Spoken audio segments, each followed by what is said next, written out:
Hello दोस्तों, welcome to sleepy classes. तो आज के प्रीक्योर में हम आपके पॉलिटी और इंटरनेशनल रिलेशन से रिलेटेड करंट अफेयर्स डिस्कस करेंगे। तो जो सबसे पहला टॉपिक है आपका पॉलिटी से ही रिलेटेड है। तो यहाँ बात हो रही है आपके कौन से ऐसे प्रोविजंस हैं किस एक्ट के जिसके आधार पर आपकी इंटरनेट सर्विसेज सस्पेंड की जा सकती हैं। तो रिसेंटली ही आपने देखा होगा जो फार्मर्स प्रोटेस्ट चल रहे हैं ऑन दिल्ली बॉर्डर्स, तो आपके काफ़ी वायलेंट हो गए थे ऑन रिपब्लिक डे। तो उसी के चलते जो मिनिस्ट्री ऑफ होम अफेयर्स है उन्होंने इशू किए हैं ऑर्डर्स ताकि टेम्परेरीली सस्पेंड की जा सके इंटरनेट सर्विसेज कुछ स्पेसिफिक एरियाज में under a rarely use provision of a British era act. तो कौन से ब्रिटिश एरा एक्ट के बारे में बात की जा रही है आइए देखते हैं। तो बेसिकली जो आपका ऑर्डर पास किया गया है ये इशू किया गया है under the temporary suspension of telecom services, public emergency और public safety rules of 2017 of the Indian telegraph act of 1885। तो ये है आपका इंडियन टेलीग्राफ एक्ट जिसकी बारे में यहाँ बात हो रही है। ठीक है जी।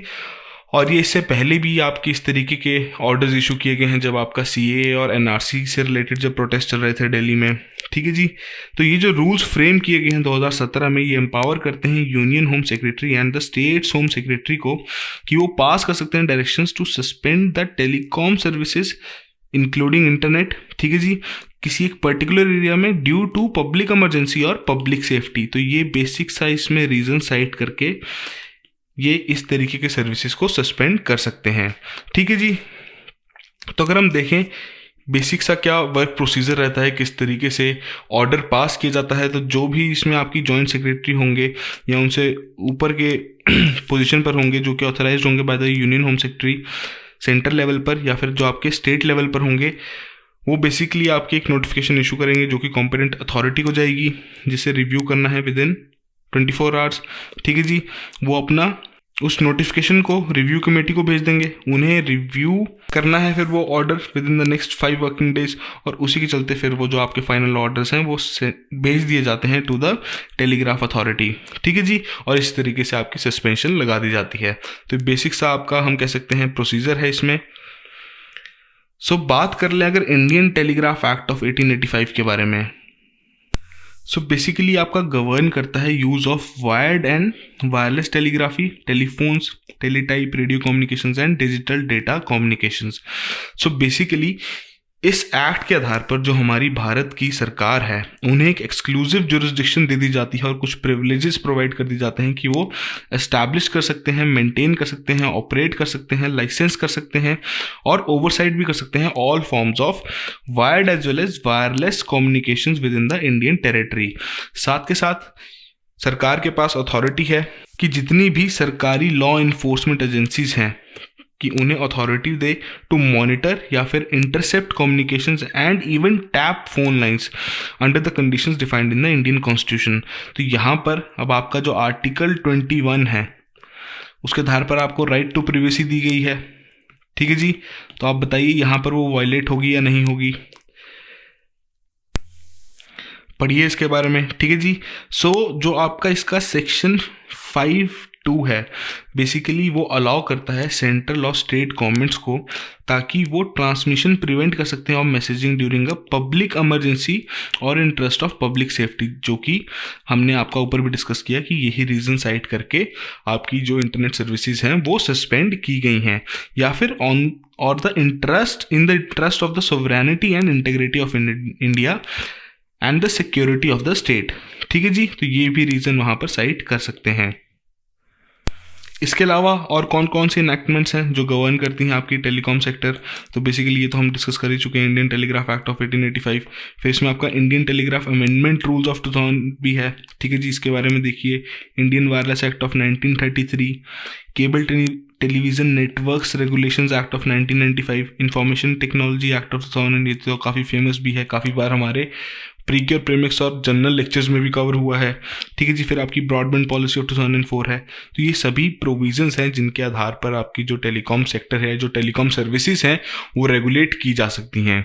ठीक है जी। तो यहाँ पर आपको इंपॉर्टेंट क्यों था टॉपिक डिस्कस करना, ताकि एक बेसिक सा आइडिया लग जाए अगर आपको क्वेश्चन पूछ लिया जाए कि किस तरीके से या कौन से एक्ट के आधार पर आपकी इंटरनेट सर्विसेज सस्पेंड की जा सकती हैं, तो आपको इसके बारे में पता होना ज़रूरी है। ठीक है जी। तो आइए सेकंड टॉपिक देखते हैं।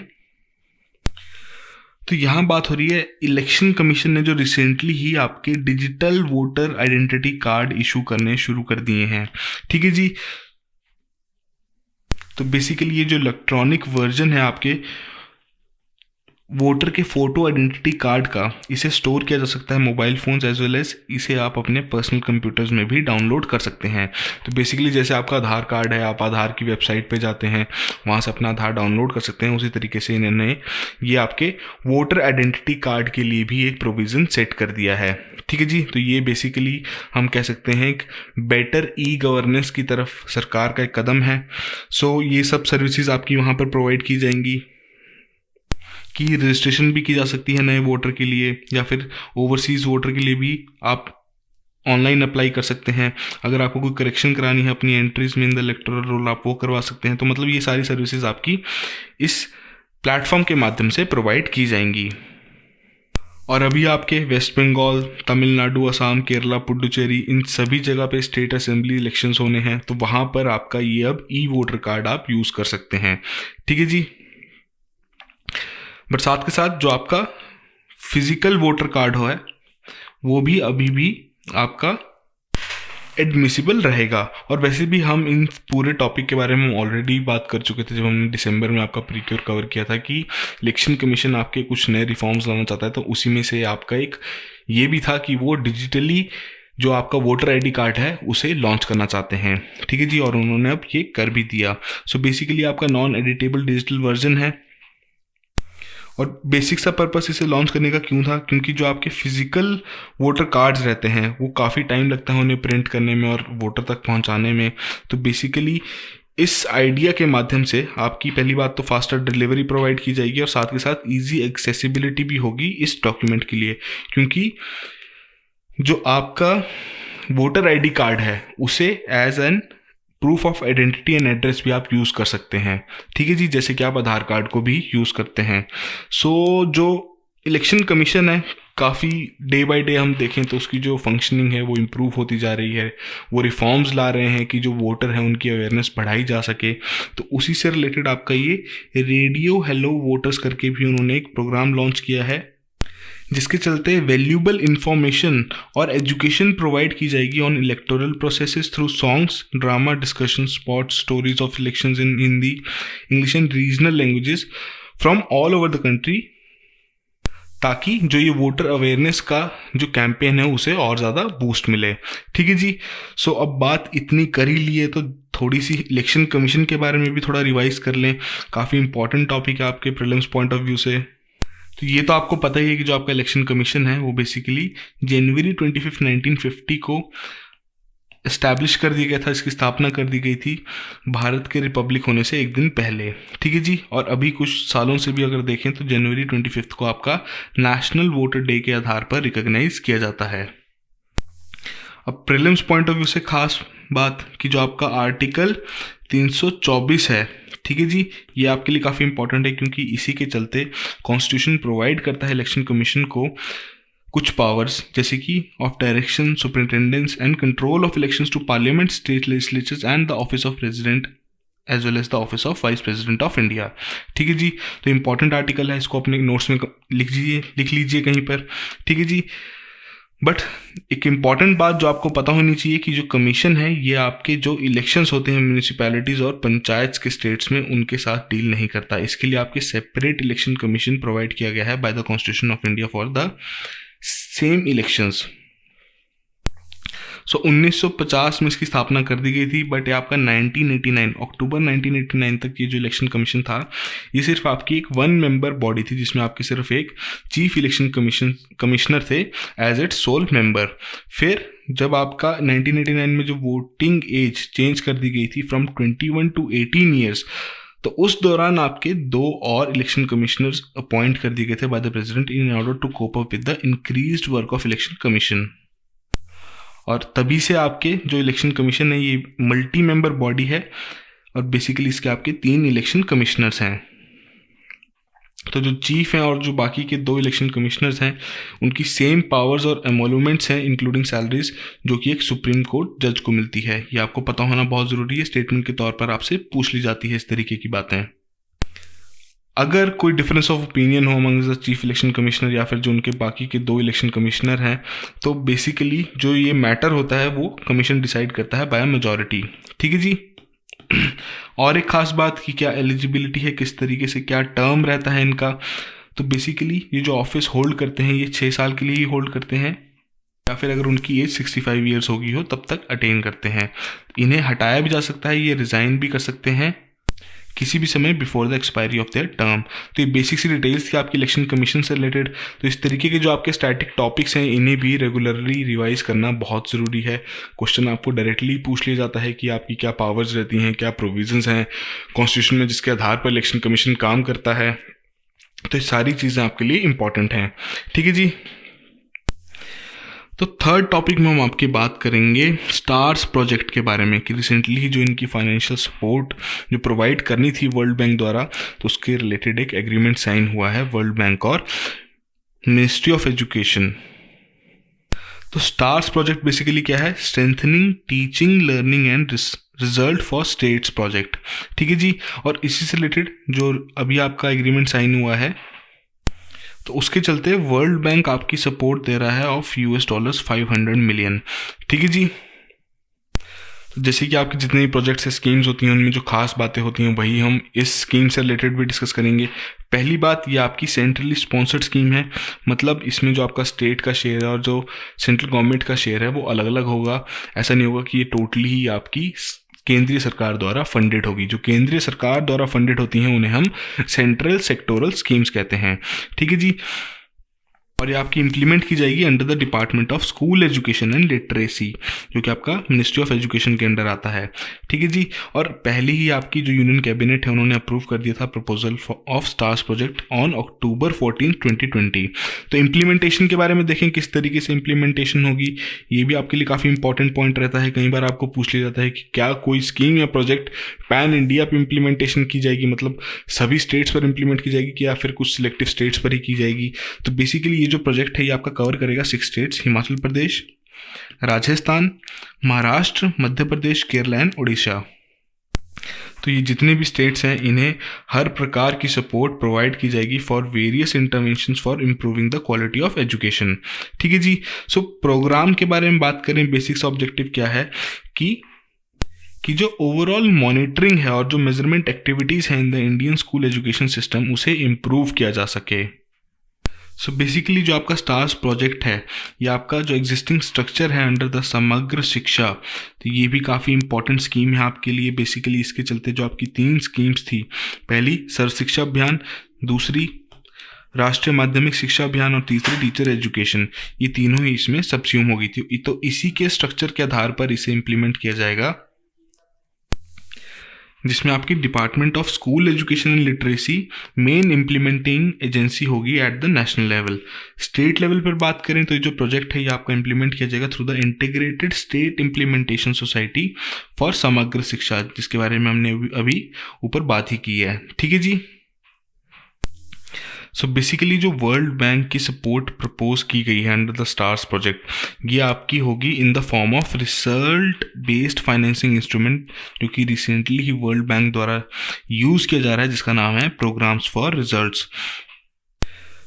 सो बेसिकली इस फाइनेंशियल इंस्ट्रूमेंट के चलते क्या होगा कि इंश्योर करेगा कि जो आपके स्टेट लेवल पर रिफॉर्म्स होने हैं through a set of disbursement linked indicators वो एडुकेटली इम्प्लीमेंट की जा सकें।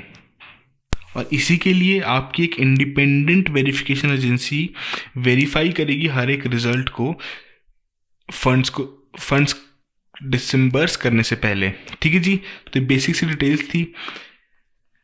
सिग्निफिकेंस के बारे में बात करें तो जो हमारी नेशनल एजुकेशन पॉलिसी आई है 2020 की, तो उसकी इम्प्लीमेंटेशन में भी ये प्रोजेक्ट काफ़ी अहम रोल निभाएगा।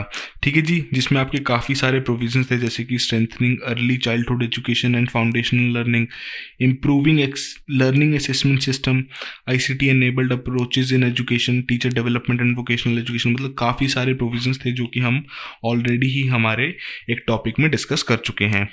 तो बेसिक सी डिटेल्स थी आपकी स्टार्स प्रोजेक्ट से रिलेटेड। काफ़ी इंपॉर्टेंट चीज़ें हैं। पहली बात जो आपको ध्यान देने वाली है कि इसमें जो आपका ये प्रोग्राम फॉर रिजल्ट्स का जो फाइनेंशियल इंस्ट्रूमेंट यूज़ किया जा रहा है, कि जिस हिसाब से रिजल्ट्स आते रहेंगे उसी हिसाब से आपके फंड्स डिसम्बर्स होते रहेंगे। ठीक है जी। तो आइए फोर्थ टॉपिक देखते हैं। तो बेसिकली हमें कह सकते हैं कि आपका आईआर से ही रिलेटेड है टॉपिक, जिसके चलते इंडिया ने अनाउंस किए हैं कि वो $150,000 प्लेस करते हैं to the UN peace building fund. अब यूएन पीस बिल्डिंग फंड अभी हम देखेंगे इसके बारे में। सो बेसिकली 2021 में ही इन्होंने ये फंड्स रिलीज़ किए हैं यूएन पीस बिल्डिंग फंड के लिए। और इंडिया का ये मानना है ये काफ़ी इंपॉर्टेंट है, क्योंकि अभी जो कोविड पेंडेमिक का टाइम चल रहा है, तो उस दौरान जितनी भी आपकी इंटरनेशनल ऑर्गेनाइजेशंस हैं, जैसे कि जो मेन है यूएन की, तो उसकी जितनी भी आगे कॉम्पोनेंट्स हैं, सब्सिडरीज हैं, जैसे कि यूएन पीस बिल्डिंग फंड, तो उन्हें फंडिंग देना बहुत ज़रूरत है, ताकि एक इंक्लूसिव हम कह सकते हैं सबकी भलाई हो सके। क्योंकि अभी पेंडेमिक चल रहा है, लोगों के पास एम्प्लॉयमेंट नहीं है, तो इस तरीके के फंड से जो ग्रेटर नीड्स हैं वो यहाँ पर फुलफिल की जा सकती हैं। ठीक है जी। तो अब बात करते हैं आपके यूएन सेक्रेटरी जनरल्स के जो पीस बिल्डिंग फंड है, क्या है बेसिकली ये। सो बेसिकली ये आपका यूएन जो ऑर्गेनाइजेशन है उनकी एक फाइनेंशियल इंस्ट्रूमेंट है of the first resort to sustain peace in countries या फिर सिचुएशंस जो कि अफेक्टेड हैं बाय वायलेंट कॉन्फ्लिक्ट। ठीक है जी। ताकि वहाँ पर दोबारा से वो जो हम कह सकते हैं लाइवलीहुड रीस्टोर करने के लिए आपका फंड यूज़ किया जाता है। और इसी के चलते ये जो आपका पीबीएफ है ये इन्वेस्ट कर सकता है आपकी यूएन एंटिटीज़ में, गवर्नमेंट्स में, रीजनल ऑर्गेनाइजेशंस में, मल्टीलेटरल बैंक्स में, national multi donor trust funds में, या फिर जो आपके सिविल सोसाइटी ऑर्गेनाइजेशंस हैं। और इसी के चलते 2006 से लेकर 2017 तक जो पीबीएफ है उन्होंने एलोकेट किए हैं $772 मिलियन टू 41 रेसिपिएंट कंट्रीज। ठीक है जी। तो मतलब काफ़ी इन्होंने सिग्निफिकेंट कॉन्ट्रीब्यूशंस डोनेट की हैं। और जब से इसकी स्थापना की गई है तब से आपके 58 मेंबर स्टेट्स ने कंट्रीब्यूट किया है आपके इस फंड में। सो बेसिक्स ऑब्जेक्टिव क्या है कि जो यूएन का जो रिस्पांस रहता है, पीस कीपिंग का भी रिस्पांस है, पीस बिल्डिंग का भी रिस्पांस है, तो बेसिकली ये फंड आपका हेल्प करता है उसे सपोर्ट प्रोवाइड करने में, उसे फाइनेंशियल असिस्टेंस प्रोवाइड करने में, ताकि इस तरीके के जो यूएन के रेजोल्यूशंस रहते हैं, जो मोटिव्स रहते हैं कि अगर कोई कॉन्फ्लिक्ट अफेक्टेड एरिया है वहाँ पर लाइवलीहुड दोबारा रिस्टोर किया जा सके, तो इन फंड्स के चलते ही वो उसे एड प्रोवाइड करते हैं। ठीक है जी। और इंडिया और पीबीएफ के बीच में किस तरीके का रिश्ता है ये देखते हैं। तो बेसिकली इंडिया ये मानता है कि 2021 प्रोवाइड करता है इंटरनेशनल कम्युनिटी को with an opportunity to look at peace building in the broader context and in more focused manner, specially in the context of कोविड-19 पेंडेमिक। जो भी अभी हमने आपकी इंट्रोडक्शन में भी बात की कि पेंडेमिक के दौरान ये जो इंटरनेशनल ऑर्गेनाइजेशंस हैं इनको जितनी ज़्यादा फंडिंग प्रोवाइड की जा सके उतनी करनी चाहिए। जितने मेंबर स्टेट्स हैं अगर उनके पास अवेलेबल फंड्स हैं ज़रूर प्रोवाइड कीजिए। ठीक है जी। तो इंडिया भी इसी चीज़ को वोकल कर रहा है। इससे पहले भी हमने काफ़ी बार देखा है कि इंडिया ने बायलेटरली भी पोस्ट कॉन्फ्लिक्ट सिचुएशंस में सब्सटेंशियल ग्रांट्स और सॉफ्ट लोन्स प्रोवाइड किए हैं। ठीक है जी।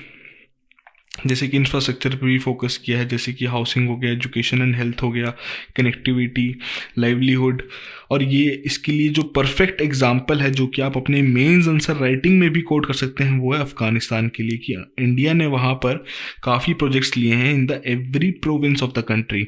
ठीक है जी। तो ये आपके लिए बहुत इंपॉर्टेंट पॉइंट है।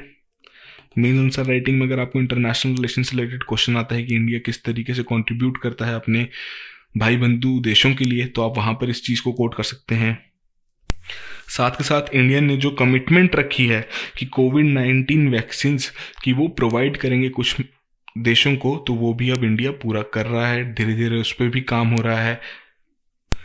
सो इस पोस्ट तो नहीं कह सकते, जो अभी पेंडेमिक का टाइम ही चल रहा है तो उसमें इस तरीके के असिस्टेंस प्रोवाइड करना बहुत ज़्यादा ज़रूरी है। तो इसमें जितने भी मेंबर स्टेट्स हैं यूएन के या फिर जितनी भी कंट्रीज़ हैं इंटरनेशनली, उनकी एक रिस्पॉन्सिबिलिटी बनती है, अगर उनके पास फंड्स अवेलेबल हैं या फिर उनके पास अगर इंफ्रास्ट्रक्चर अवेलेबल है कि वो वैक्सीन बना सकते हैं, तो वो ज़रूर दूसरे देशों को भी प्रोवाइड कीजिए जहाँ पर इस तरीके की फैसिलिटीज़ अवेलेबल नहीं हैं। ठीक है जी, तो ये आपके मेंस आंसर राइटिंग से भी काफ़ी इंपॉर्टेंट था, और बेसिकली जो इसमें हमने आपकी बात की पीबीएफ के बारे में, तो आपके प्रीलिम्स पॉइंट ऑफ व्यू से भी इंपॉर्टेंट है। ठीक है जी, तो आइए आज का लास्ट टॉपिक देखते हैं। यूएस तालिबान डील के बारे में यहाँ बात हो रही है। तो यूएस एडमिनिस्ट्रेशन कह रही है कि वो दोबारा से रिव्यू करेंगे यूएस तालिबान डील, ये देखने के लिए कि जो तालिबान हैं क्या वो उन्होंने जो कमिटमेंट्स रखी थी इस डील के आधार पर, क्या वो उन्हें पूरा कर रहे हैं या नहीं। ठीक है जी, तो ये डील आपकी साइन हुई थी फरवरी 2020 में, और बेसिक्स ऑब्जेक्टिव ये माना गया था कि इसके चलते आपका अफगानिस्तान में पीस इंश्योर किया जाएगा, और जितनी भी आपकी यूएस और नेटो की फोर्सेस या ट्रूप्स थे उन्हें वहाँ से विड्रॉ करने के लिए भी कहा दिया गया था। ठीक है जी, सो एग्रीमेंट के बारे में बात करते हैं।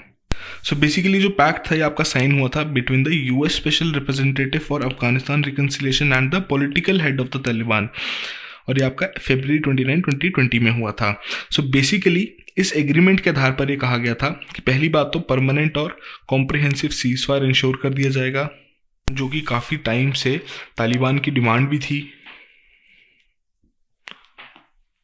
सॉरी, ये आपका पेज शिफ्ट हो गया है, हम दोबारा से टॉपिक पे आते हैं।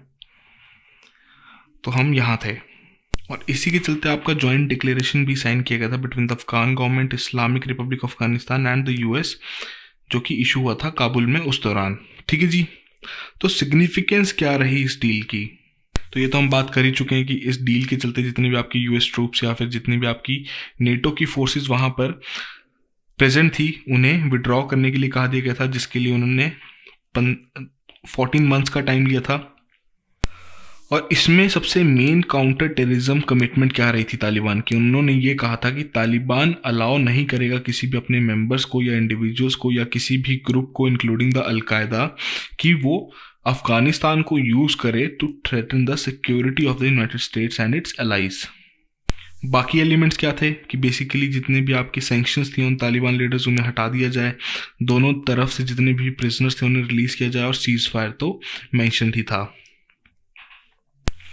सो इससे जो आपका पाकिस्तान है उसे काफ़ी स्ट्रेंथ प्रोवाइड हुई है। क्यों? क्योंकि तालिबान को काफ़ी हद तक जो फंडिंग है वो पाकिस्तान की आर्मी और जो आईएसआई है वहाँ पर इन्वॉल्व पाकिस्तान में, वो उन्हें प्रोवाइड करती है, काफ़ी इंटेलिजेंस प्रोवाइड करती है।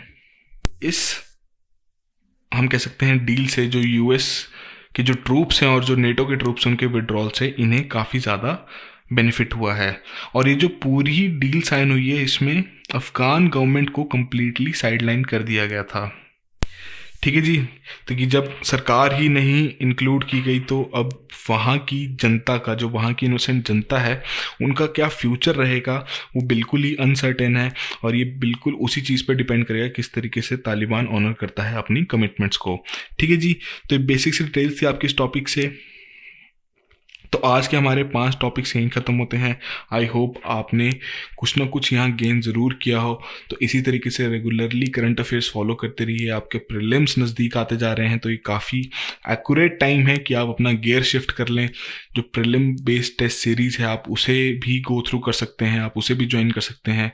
अगर आपको हॉलिस्टिकली अपने सिलेबस को कंप्लीट करना है तो उसमें आपके फुल लेंथ टेस्ट भी हैं, हाफ सिलेबस टेस्ट भी हैं, पर्टिकुलर सब्जेक्ट वाइज टेस्ट भी हैं। तो आप उसे भी अगर आप परचेज़ करना चाहते हैं तो हमारे प्लेटफॉर्म पे जाके चेक कर सकते हैं उससे रिलेटेड डिटेल्स। अगर आपकी कोई क्वेरीज हैं तो आप हमारे ऑफिस के कॉन्टैक्ट नंबर पे भी कॉन्टैक्ट कर सकते हैं ड्यूरिंग वर्किंग आवर्स। और जो हमारे भाई बंधु 2022 के लिए प्रिपेयर कर रहे हैं तो हमारे कोर्सेज लॉन्च हो गए हैं, आप ज़रूर वहाँ जाके चेक कीजिए। हमारी वेबसाइट पर सारी डिटेल्स वहाँ अवेलेबल हैं। ठीक है जी, so that will be all the very best.